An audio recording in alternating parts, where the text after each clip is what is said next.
Hello, good night, everyone. My name is Darvin Kelly, and for many years I was depressed. That to me, depression is like an octopus. It grabs hold of you, but with its tentacles, it reaches out and it destroys everything that you care about. My fight with depression started with the death of my firstborn daughter. I could talk about it now because I have dealt with it, but for a long time, I wouldn't even mention it. I wouldn't even mention it. You see, she was born on October 21st, 2006, around 3 a.m. in the morning.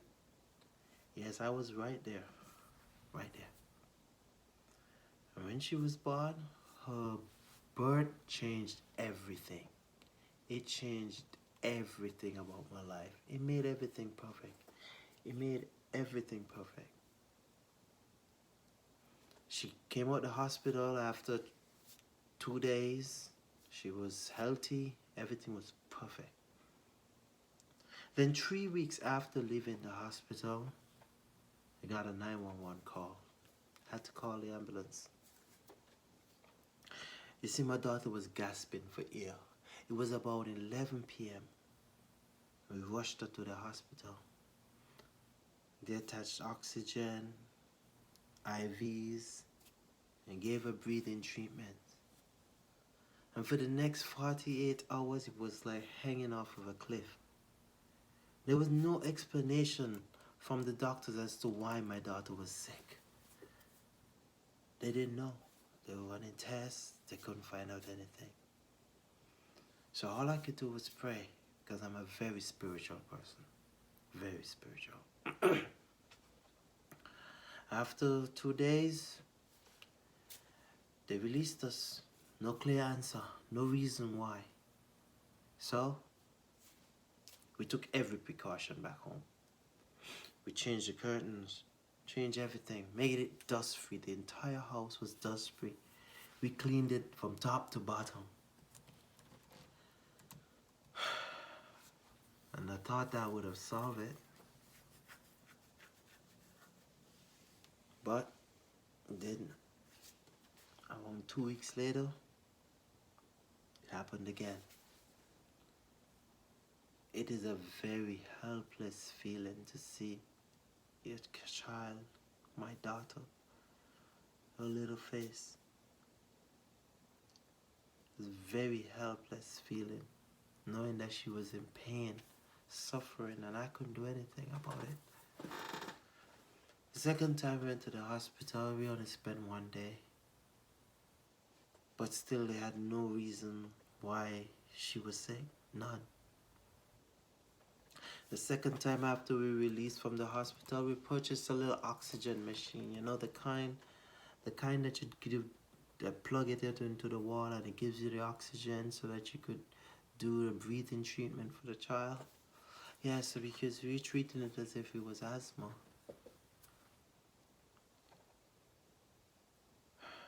That didn't work either. And another 2 weeks, everything was back again. She was back in the hospital. But this time, when she went to the hospital, something sad but surprising happened. I saw the nurse reach for my child's arm to insert the IV, and my child smiled. She smiled with the nurse. She was so brave. She just smiled. She didn't cry about the pain, she just smiled. But all I could do was stand there helpless. However feeling. 18 hours after that, we were discharged. And looking for a specialist. I had to get some answers. I had to get answers. That's what I do. I get answers. I had to get answers. Why is this happening to my child? Nobody could tell me. But the bad thing is, on the Caribbean island where I'm from, there's no pediatric specialist. There's no one. So I had to take her to an adult specialist. During this time, the second time, this is actually like the third time she came out of the hospital, I took vacation. I took all my vacation days. I had 21 vacation days saved up. I took them all because I was on a mission to find some answers. After the second week, during the second week of my vacation time, I took her, because there was no pediatric specialist, I took her to an adult specialist. And after she ran some tests, she realized my daughter's heart was not pumping efficiently, so the blood was going to the lungs and coming back to the heart through the same valve. So you see, your heart has 4 sections. One section, the blood comes in, then it goes to your heart, goes to your lungs, where your lungs change it for oxygen and send it back.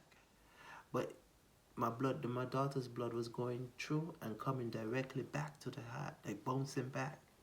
So therefore, the oxygen, her lungs couldn't change carbon dioxide to oxygen. Well, my daughter was sick, yeah. But now I knew what it was, so now there was something we could fix. I could try to fix it. So I thought we could just go ahead and have a surgery and fix it. But you had to make the appointment for 3 weeks and on a different Caribbean island. So I went ahead and made the appointment. And now we have 1 week left of my vacation, so I'm gonna spend this time enjoying it with my daughter. And that is what I set out to do. But I didn't realize that that was also my last week to see my daughter. That was the last week. On the weekend now, before I go back to work, I send her back home the weekend before. This was like the Friday evening. Saturday she was good. Sunday she's good. Sunday night, I think it was around 3 a.m. Yeah, it was about 3 a.m. when I got the call. Woke me up out my sleep. Say, what's that? My baby was in the hospital again. I was like, okay, no problem. Because it has happened before. So, you know, it happened before, so we kind of get a routine now. So I was like, okay, she's going to get better, so I'm going to get dressed for work. Then I'm going to come up to the hospital, and when she do get better, I'm going to head off to work. That was the plan. That's what I did. So I got dressed, went up to the hospital in the night, waited there. And around 7 a.m. in the morning, after the breathing treatments, the IVs, and all this good stuff, she started to pull through. She started to look like she's going to be all right again. And so she was drifting off to sleep. So I was like, okay. So I turned to her mom and tell her, I'm going to go to work now. Call me if anything changed. I'm going to go to work. So I jet off to work, got to work a couple minutes late. But my manager, she had already known what was going on. So they expected me to be a little late. So at work, got to work a little after 8. I was at work for no more than 25, 30 minutes tops. My manager came out to me and said, there's a call from the hospital for me. So I go in the back room to take the call. The lady on the phone says I need to return to the hospital immediately. No reason, just return to the hospital. I couldn't get no information out of her. So I went back out and said, I gotta go back to the hospital. They said I gotta come back to the hospital. So now I turned to a co-worker and had him drive me to the hospital because I took the bus to work. So he had to drive me to the hospital. So we drive in, I got questions in my head. I'm trying to call the people at the hospital, the mother, nobody's answering. It's just me and my thoughts, and they're not good. So My mind is racing. I don't know what to expect. I'm hoping the best. I don't know. So now we get to the hospital. We literally jogging all the way to the pediatric zone because you know you can't run in the hospital. So we're going as fast as we could get to the pediatric zone. As soon as I opened the door, that was it. It's crying. It's crying you never heard before, but the minute you hear that crying, you know what it is. You know. You know. You just know. You just know what causes that type of crying. I walk around still in haste, trying to get to where I left her, get to the room. As I turn the corner, I see it. It is my baby's lifeless body in her mother's arms. With that, I black out. That's it, I was gone. I don't know for how long I blacked out. Hit the ground. By the time I come back through, there's medical people all around me. They're trying to stick my arm with needles. They're trying to unbutton my clothes. But I'm awake. I was like, no, stop. Literally fought my way back up to my feet. And from here, it's blurry. It is blurry from here. Things no longer happened in order. Like my brain don't have it in order. I remember things in snapshots. Like this happened, that happened, this happened, that happened. Not in order though. I remember holding my baby and didn't want to let her go. Because I knew if I let her go, it would take her away forever.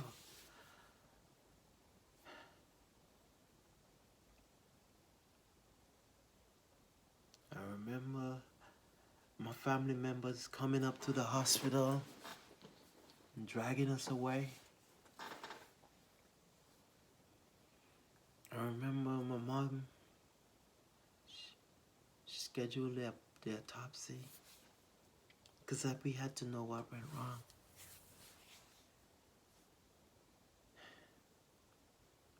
I remember the next day going up to the hospital and just seeing on that metal table. It's a stainless steel table with holes in it. I remember they're taking her little lifeless body and just cut it.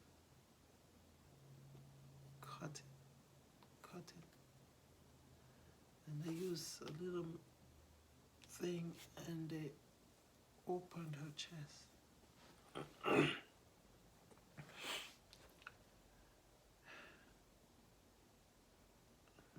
As the doctor explained to me, he said her heart was twice the size that it should have been. He said there's nothing he could do, there's nothing I could do. He didn't know, I didn't know.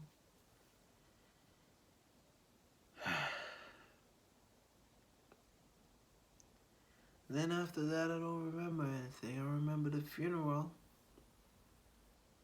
I remember choosing the casket. I remember telling the man that inside the casket has to be soft. It has to be as soft as it could. I remember going to the funeral. Not much. Don't remember who sat where, what. I don't remember. I remember walking up to the casket just before they finally closed And I had a chain around my neck with a cross, and I took it off and I put it on her chest. And then they closed the casket. And then I remember being at the cemetery. I remember her mother. I remember her mother. She didn't handle it well, you know. She didn't handle it well at all. It was hard. It was an impossible situation.